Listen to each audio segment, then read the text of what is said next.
the billionaire's dog guarded a prison gate, until it found his innocent wife inside. If you believe that love can wait through steel bars and cold nights, stay until the end. This is not a story about power or money. It is a story about loyalty, the kind that breathes, waits, and never forgets. Now, let us return to our main character. The courtroom hums with the low buzz of reporters and the echo of cameras flashing like lightning in a storm. Victor Cavendish stands tall in his tailored gray suit, wrists chained, eyes steady under the fluorescent lights. He used to command boardrooms with a single word. Now every whisper in the gallery cuts like a blade. The verdict rings out clear and cruel. Guilty of corporate fraud. A murmur ripples through the crowd. The world has just watched one of America's youngest billionaires fall. But the moment that breaks him is not the sentence, it is when his gaze lands on her. Livia Santos, the woman he married under contract, rises from the back row. Her hands shake, but her voice is unflinching. I know he is innocent. The bailiff tries to quiet her, yet the room already feels frozen. Victor's chest tightens as she is pulled back by security, her words echoing between the marble walls. It was never supposed to matter to her. Their marriage had been business, 6 months of pretended affection, signed for publicity. But in that instant, she looks at him as if vows mean something. Outside, as the police escort Victor into the armored van, a large German shepherd breaks from the crowd. Atlas, his dog. The animal lunges forward, barking, muscles straining against the officers who block the gate. "Get that dog back," someone yells. Atlas does not stop. His eyes lock on the van window, catching the briefest glimpse of Victor before the door slams shut. The vehicle rolls away, taillights fading into the rain. Days turn into weeks. The headlines fade, the investors move on, but the dog does not. Each dawn, Atlas pads to the same spot outside the prison fence, sits and waits. Guards learn to leave him alone. Some bring scraps of food, others simply nod. No one understands how he survives the heat of day or the freezing night, but every morning he is there again, watching the gate. Inside his cell, Victor hears about it from another inmate.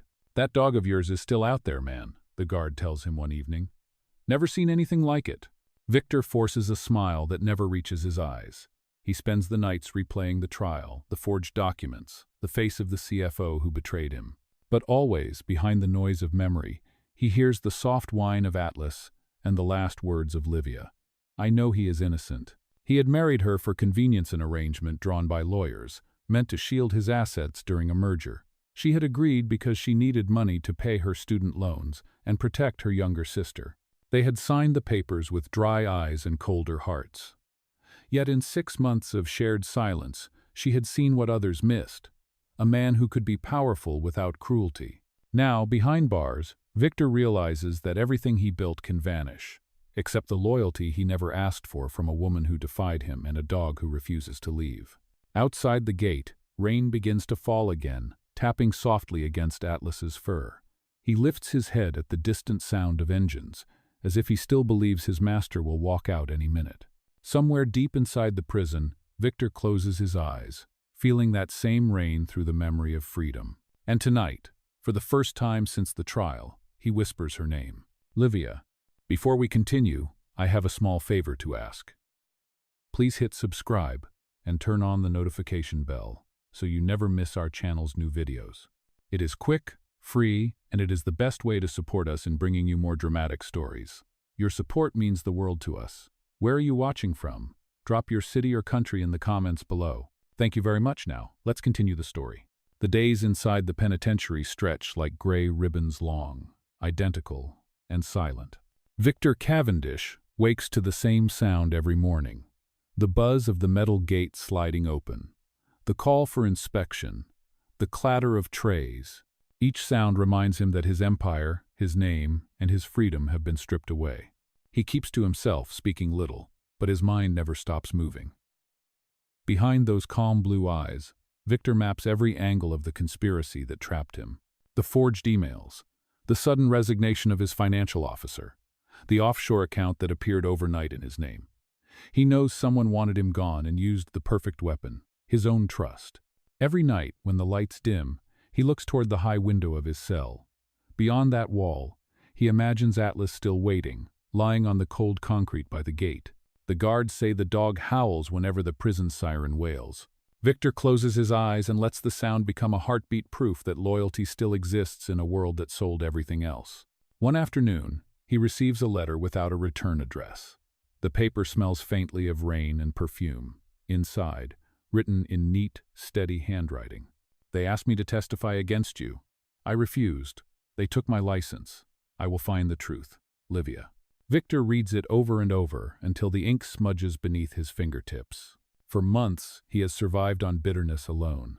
Now, for the first time, something softer rises in his chest, a strange, quiet hope. Outside the prison walls, the city has forgotten his name, but one woman has not. Livia Santos works from a dim apartment over a laundromat, surviving on temporary jobs.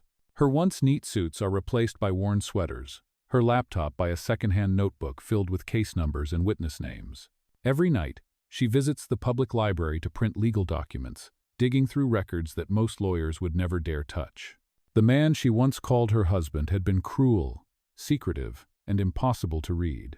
But she had also seen what no headline mentioned: how he fed the night, shift workers before company meetings, how he donated in secret under other names, how he rescued Atlas from a shelter when the dog was too old to be adopted. Those memories are now her evidence that he could not have done what they accused him of. One evening, while searching for connections between the false accounts, she discovers something alarming. A transfer dated 3 days before Victor's arrest. The signature belongs to Marcus Hale, the same CFO who testified against him. The account number matches one linked to a private security firm, one that Victor never hired. Livia's pulse quickens. She prints the page, slips it into her folder, and steps out into the night rain. The streetlights reflect on the wet asphalt like molten glass. She knows she is being followed. She has sensed it for weeks, but she cannot stop now. Someone is watching her because she is close to the truth. Meanwhile, inside the prison, Victor's reputation has spread. Some inmates call him the silent banker. Others simply nod with quiet respect. One older guard, a veteran named Harris, brings him newspapers every few days. One morning, Harris pauses by the cell door. "Your dog was here again," he says, almost smiling. "Sat there through the storm last night. Would not move an inch." Victor's throat tightens. "Did anyone try to take him away?" "No one dares," Harris replies. It is like he owns the place. The words echo long after the guard leaves. Atlas, the dog he rescued years ago from a warehouse fire, is now guarding him in return. Later that week, Victor receives another letter. This time, it is shorter, the handwriting hurried. "If anything happens to me, the files are with Mrs. Ruiz at the shelter. She knows Atlas. Trust her. L." The paper trembles in his hands. The shelter, the same place where Atlas had once been saved. He realizes Livia must have gone there to hide the evidence. As the cell door slams shut for the night, Victor presses the letter to his chest. Somewhere in the darkness, a low howl echoes across the field, a sound that carries through the wind, through the walls, through his pulse. Atlas is still there, and so is she. Rain drifts through the bars that guard the narrow window above Victor's bed, leaving silver threads across the concrete floor. It has been 7 months since his sentencing, and the seasons have blurred into one long storm. Yet every dawn, he still imagines Atlas sitting outside the main gate, head high, eyes steady, refusing to move. The thought is both comfort and punishment. This morning begins like any other until the guard, Harris, appears at his cell with an envelope sealed in brown paper. "It came from the shelter downtown," Harris says quietly. "The woman there said you should see it fast." Victor's pulse quickens. He waits until the footsteps fade, then opens the package. Inside are 3 items: a flash drive, a small photograph of Livia smiling beside Atlas, and a note written in her unmistakable hand. "If you are reading this, it means I am running out of time. The men who framed you know I have the files. Do not worry about me. Focus on the truth. L." For a moment, the world narrows to that single line. The woman who had once been nothing more than a contractual spouse now stands between him and danger, using the very loyalty he once dismissed as weakness. He looks at the flash drive and wonders how to use it. Inmates are not allowed access to computers, but he knows one man who might help. Within the prison library works a quiet inmate named Donnelly, a former systems analyst, who spends his days repairing typewriters. Victor approaches him during the next work hour, speaking in a low voice. "I need this checked," Victor says. "It is evidence, not money." Donnelly studies the drive. "If you are lying, I will know." I am not, Victor replies. Someone's life depends on it. That night, under the hum of fluorescent lights, Donnelly plugs the drive into an old maintenance computer. Lines of data flash across the screen: financial records, wire transfers, and one video clip dated the night before Victor's arrest. In it, Marcus Hale, the CFO, meets with two men in a luxury hotel suite. The conversation is muffled, but one sentence stands clear. Once he is gone, we transfer everything through Santos's name. No one will trace it. Lo? Victor's breath stops. They had used Livia's name as part of the laundering scheme, forcing her into the center of the crime. The realization hits him like a blow. She has not only lost her license, she is now the next target. Donnelly leans back, his eyes wide. You could clear your name with this. Not without her, Victor says. Meanwhile, outside the prison walls, Livia's world has shrunk to shadows. After sending the flash drive, she moved from place to place, sleeping in bus stations and cheap motels. She carries only a worn satchel, a few documents, and a single photograph of Victor holding Atlas when the world still made sense. Each day she visits a contact at the city archives, hoping to secure a witness statement that will reopen the case. One night, she notices a dark car following her reflection in a window. When she turns, it slows, its headlights off. Panic tightens her chest. She darts through an alley and hides behind a dumpster, clutching the satchel to her chest. A man steps out of the car, scanning the shadows. His voice is smooth, almost casual. Miss Santos, you have something that belongs to us. Livia holds her breath. When he moves closer, she bolts through the side street and disappears into the crowd near the station. Heart-pounding, she boards the first bus she sees its route heading toward the rural district where the old animal shelter stands. She knows it is the only place left where Atlas and the files might be safe. Back in prison, Victor cannot sleep. He replays the recording again and again in his mind, memorizing every detail. When Harris arrives the next morning, Victor meets him at the bars. I need to contact an attorney, he says firmly.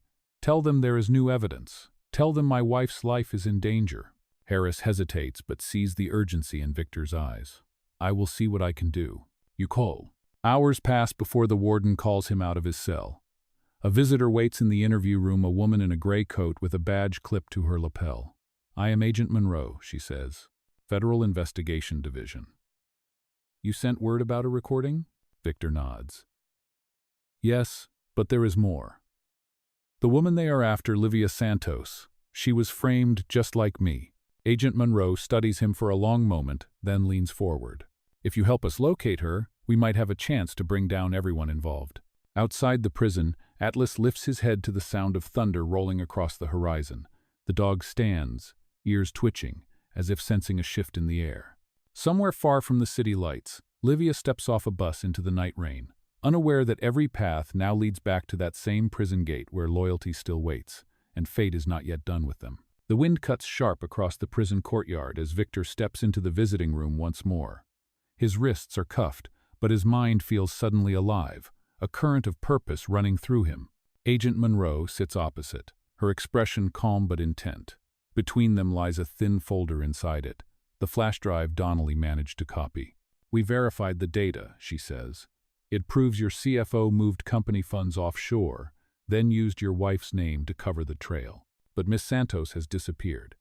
If we do not find her soon, the evidence may die with her. Victor clenches his jaw. She will not run forever. She will go where she feels safe. Where would that be? Monroe asks. Victor thinks for a moment, then whispers, the shelter, the one where I found Atlas.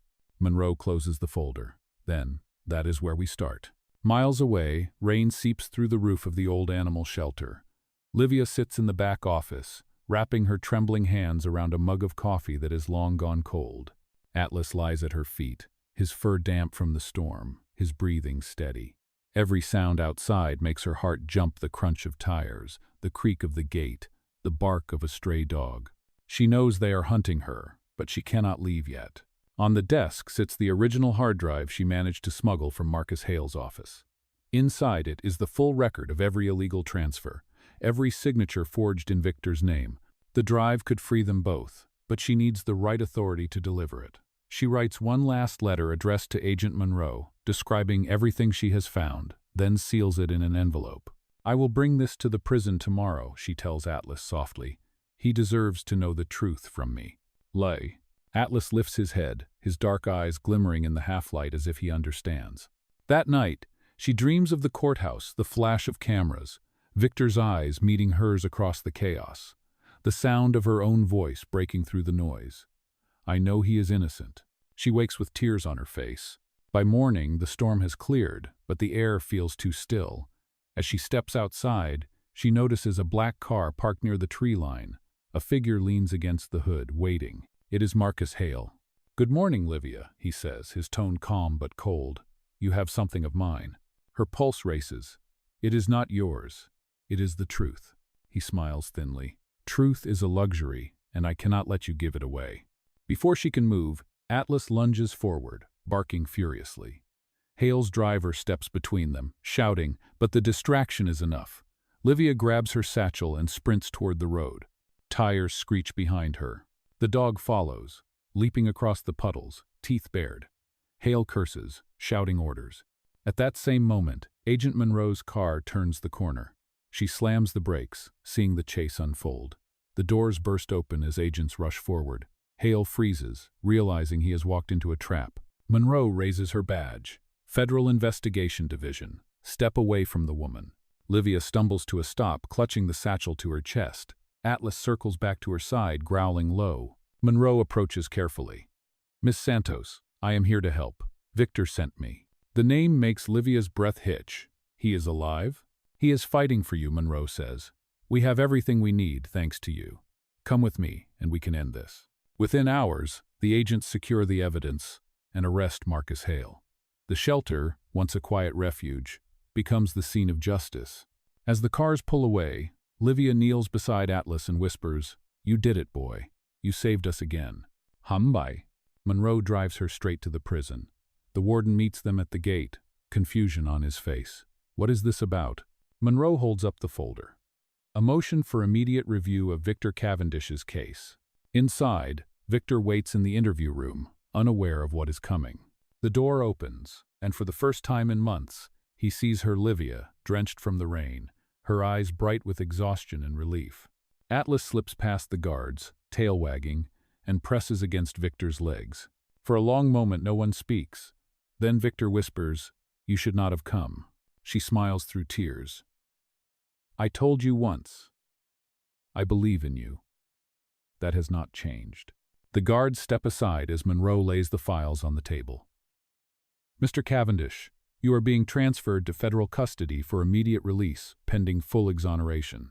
Victor looks at Livia, voice unsteady. You risked everything.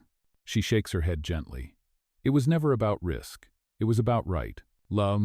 As Atlas leans into them both, the sound of the prison gates opening fills the room, a sound that feels, for the first time, like freedom waiting just beyond reach.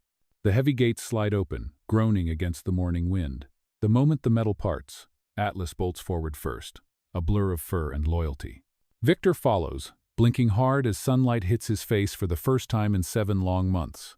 The air tastes different, real, sharp, alive. Behind him, the prison guards exchange uncertain glances. No one cheers, no one speaks. It is the kind of silence that follows a storm, too heavy to name. Livia stands just beyond the outer fence. She looks smaller than he remembers, her posture trembling from exhaustion. But her eyes hold steady when she sees him.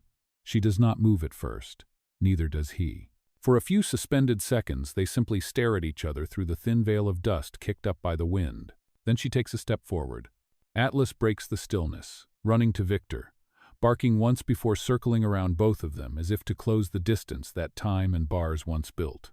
Livia stops in front of Victor, the faintest smile forming on her lips.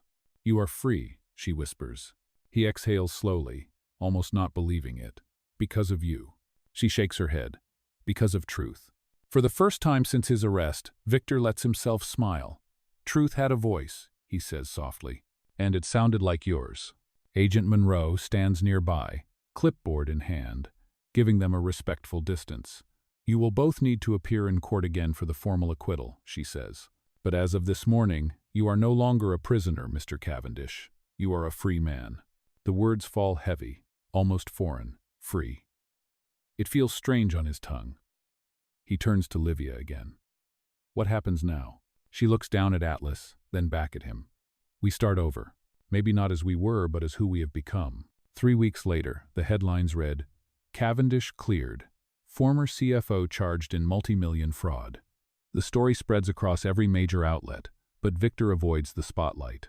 Instead, he spends his days quietly helping Agent Monroe's team dismantle the shell companies built on stolen funds. His nights, however, belong elsewhere. Each evening, he drives out of the city to the same shelter where everything ended and began again. There, Livia helps rebuild the kennels damaged during the arrest. The walls smell of fresh paint and hay, and Atlas moves freely from pen to pen, his tail wagging like a metronome of hope. Sometimes they work in silence. Other times, she tells him about the days she hid, the fear she carried, the strange peace she found while searching for the truth. He listens without interrupting. One afternoon, as they finish fixing the last gate, Victor leans against the post, watching the sunset stretch gold across the horizon. When I first offered you that marriage contract, he says quietly, I thought love was a liability, something that weakens a person. And now? She asks. He looks at her, his voice steady. Now I know it is the only thing strong enough to survive a lie. Livia does not answer right away. Instead, she kneels beside Atlas, brushing the fur behind his ear. He never gave up on you, she says. Neither did you, Victor replies. She smiles faintly. That was not in the contract. He steps closer, holding something small in his hand, a thin silver ring. It is not the same one she once wore during their fake marriage. That one was lost during the trial. This one is simple, unadorned, but engraved with a single word inside. Freedom. I burned the old contract, he says. But if you will allow it, I would like to write a new one. Livia raises an eyebrow, pretending to think. What are the terms this time? He takes her hand. No deadlines, no conditions. Just one clause. We never stop believing in each other. For a heartbeat, she is silent. Then she laughs softly, a sound so warm that even Atlas lifts his head, tail thumping against the floor. She nods once. I agree. Victor slides the ring onto her finger. The sun dips lower, flooding the shelter yard with orange light. Atlas barks once, as if sealing the promise. Later, when night falls, the three of them sit on the steps outside the shelter. The city glows faintly in the distance, and the world finally feels wide again. Victor glances at the dog resting between them and whispers, You waited for both of us. Livia leans her head against his shoulder. He always knew where home was. In the quiet that follows, Atlas exhales deeply, curling closer to their feet. For the first time in a long while, no gates separate them. No walls divide what is real from what is right. Love tested by law, by distance, and by fear has found its way home. The following morning rises slow and pale, washing the shelter yard in a thin veil of mist. Dew beads on the grass like a scattering of glass. Inside the small cabin office, the smell of brewed coffee fills the air. Victor stands by the window, sleeves rolled up, reviewing the legal papers that mark the official transfer of his company back under his control. Across the room, Livia arranges files into boxes labeled Community Program, Animal Rescue Fund. They have spent weeks cleaning both the shelter and their past. What began as restitution for injustice has quietly become something gentler, two people rebuilding a life, not from luxury but from honesty. Livia looks up from the desk. So it is done? The company is legally yours again? Victor nods. Yes, but I have decided something. He sets the folder down. I will not take it all back. A part of the profits will go to the foundation Monroe's team is starting for families wrongfully accused. Livia studies him for a moment. That sounds like something the man I married on paper would never have done. He smiles faintly. The man you married on paper was afraid of loss. The man standing here has already faced it and knows he can survive. Outside, Atlas barks once, chasing a butterfly across the yard. The sound makes both of them turn. Livia laughs softly, the kind of laugh that lives between contentment and disbelief. He will never learn that wings are faster than paws. Victor steps beside her. Neither will I. I kept chasing things that could not be caught: power, reputation, control. Now I only want what does not run from me. Lam? Livia's expression softens, and for a long moment no words are needed. By noon, Agent Monroe arrives with final documents. I am here with good news, she announces, placing an envelope on the table. Marcus Hale entered a plea deal this morning. His confession clears both of you completely. No conditions, no more hearings. Livia exhales almost a whisper. It is finally over. Monroe nods. It is. But you should know what you two did, standing up when everything seemed lost, is already inspiring others. We are naming the new rehabilitation grant after your dog. Victor blinks. After Atlas? Monroe smiles. Yes, the Atlas Initiative. A symbol of loyalty that never wavered. The room falls silent except for the faint hum of the ceiling fan. Livia reaches down to pet Atlas, who sits proudly beside her, chest rising with calm pride. He earned it, she murmurs. When Monroe leaves, Victor walks out to the porch. The afternoon sun breaks through the clouds, painting the world in warm amber. He watches Livia close the shelter gate, her hair catching the light like fire. For the first time, he allows himself to think not as a man reclaiming power, but as someone who has finally found peace. That evening, they sit together under the open sky. The air carries the scent of pine and distant rain. Livia leans her shoulder against his arm. Do you ever think about how strange it is? She asks. We began with a contract that forbade love. And here we are writing a life that depends entirely on it. Victor smiles. Maybe the best contracts are the ones never written. She tilts her head toward him, eyes shining. Then, promise me one thing. Anything, he says. When the world forgets what happened, we will not. We will remember what loyalty looks like. Not just the dogs's, but ours. Shay. He looks at her, and in that stillness, words become unnecessary. Atlas stirs, resting his head on Victor's boots. The moment stretches, timeless and complete. Later, when the stars begin to appear, Victor reaches into his pocket and pulls out a folded page. I wrote something, he admits. A letter to my board, to the press, to anyone who will listen. Livia unfolds it, reading silently. It is not a business statement, it is a declaration. Success means nothing if integrity costs everything. She smiles. That is the Victor Cavendish I believe in. He looks at her, his voice quiet but sure.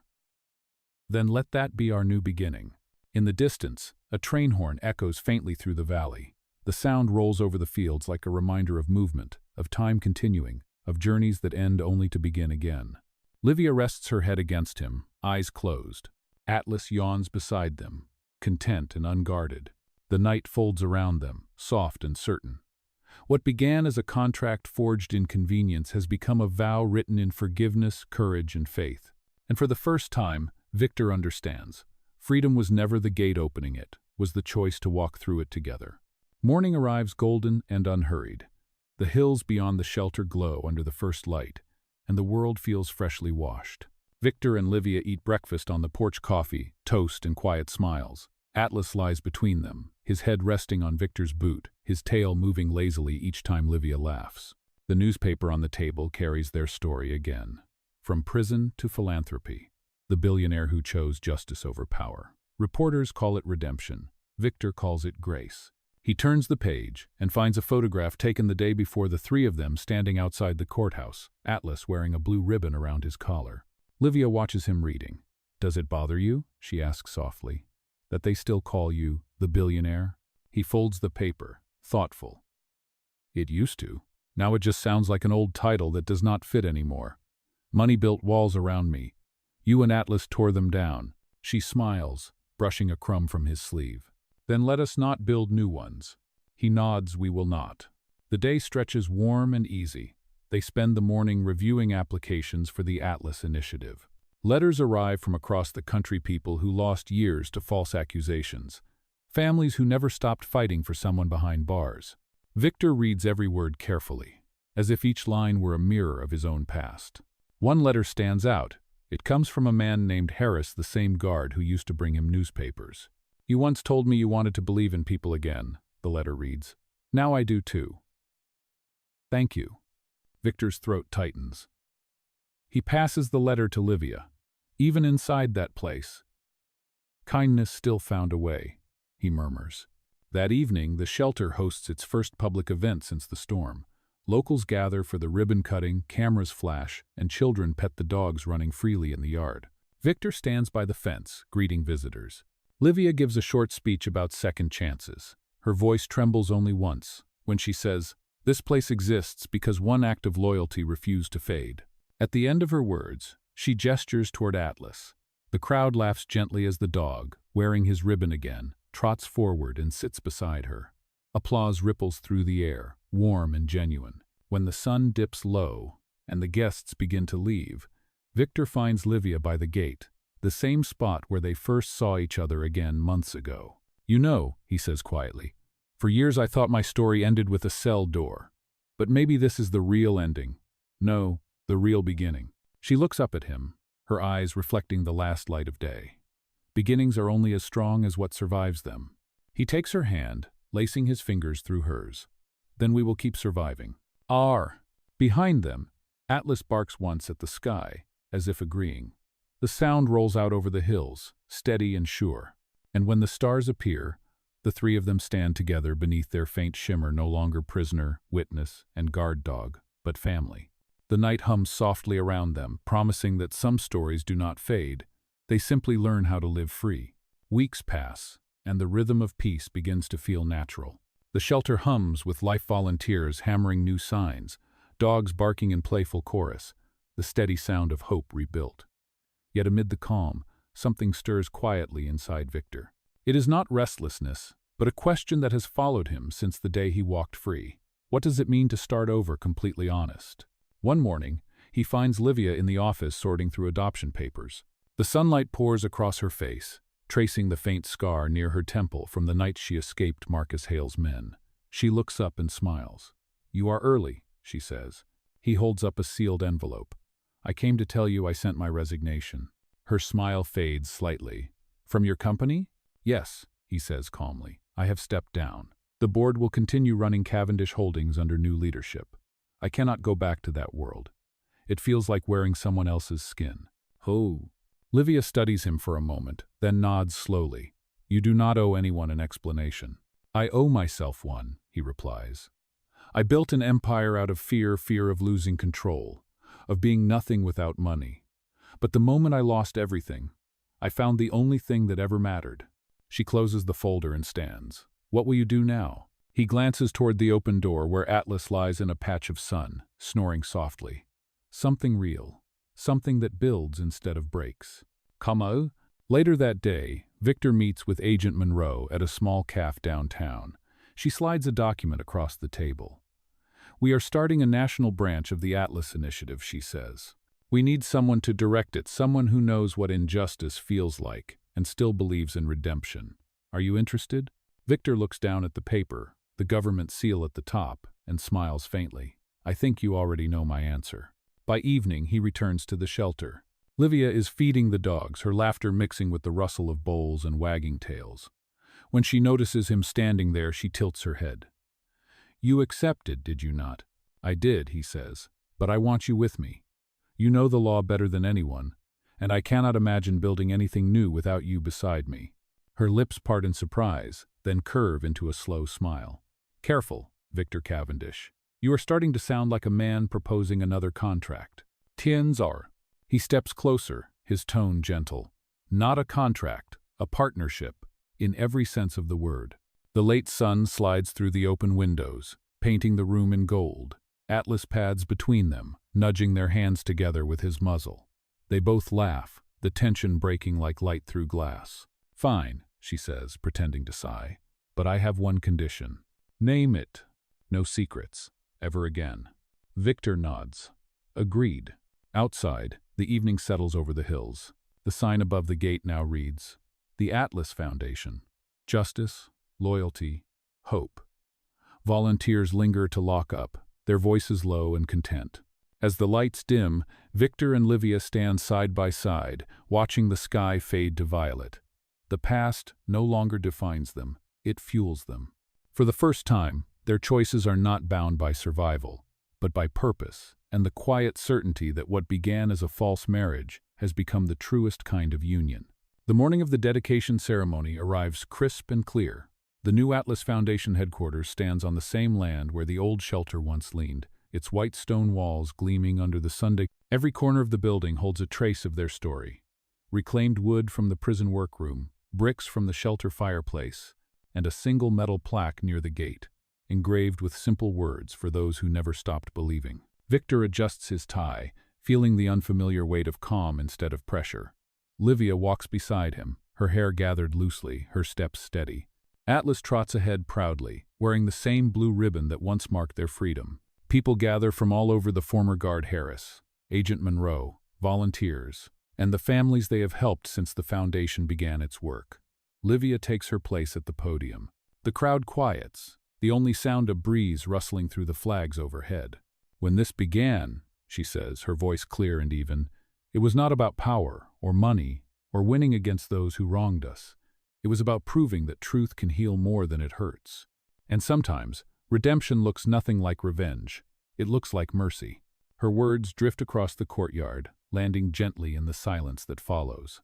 Victor steps forward next, placing a small box on the podium. Inside is the silver ring he once gave her, now joined by another, a band engraved not with their names, but with the word endure. He looks at her and says quietly, "Every promise we made when this started was built on fear.